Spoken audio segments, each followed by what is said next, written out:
Hey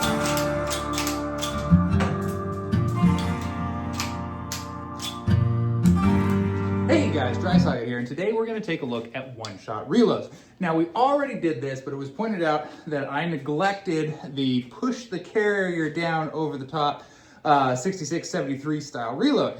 And the reason that I did that is I feel like it is much easier to go through the side gate. However, it was, I was reminded that some older rifles, some of the older Henrys do not have side gates. So really pushing that carrier down is the only method to do the reload. So if you have one of those guns, I'll kind of show you how it works. I'm not great at it. I don't love this, this reload. Like I said, I like going in through the side gate here with the lever closed and boom. Doing the over the top reload, what you're gonna do is you're gonna have that lever open.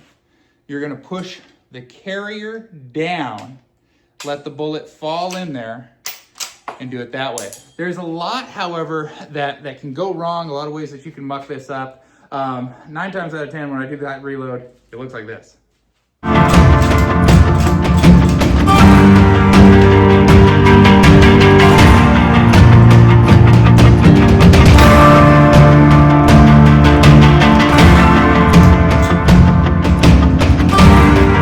So here is a 73.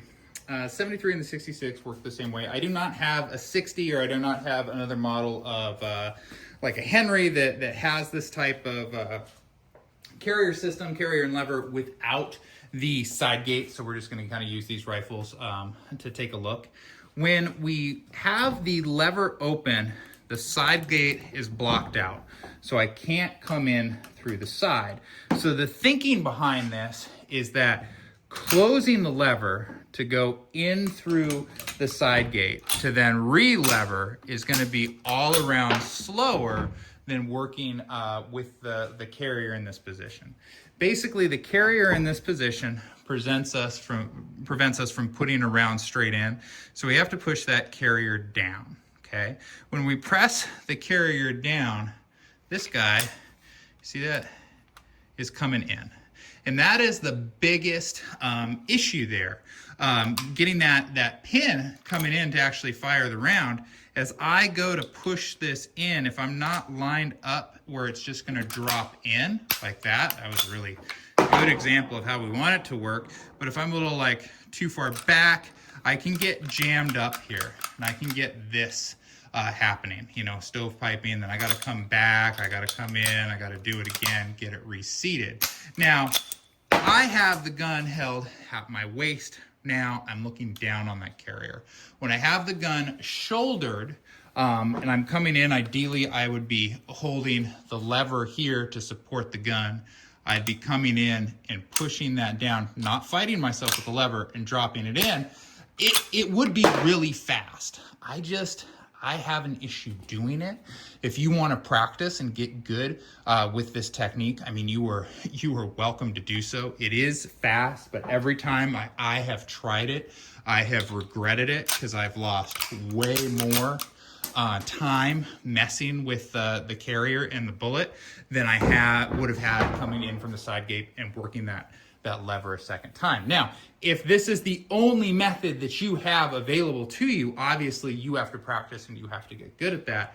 I just have found going in for the side gate works for me at this juncture in my cowboy action adventure. So that is what I continue to do here. Let's take a look at this method from the third person view there. So in our one-shot reload video, we talked about how there are basically 2 types of one-shot reloads you do in cowboy action. The one that you know coming and the one that you do not know is coming. If you don't know it's coming, if I just jack out around on accident, it's not gonna take me any extra time really, because I have to go to my belt anyway to come in, go through the side gate, lever, and fire that round.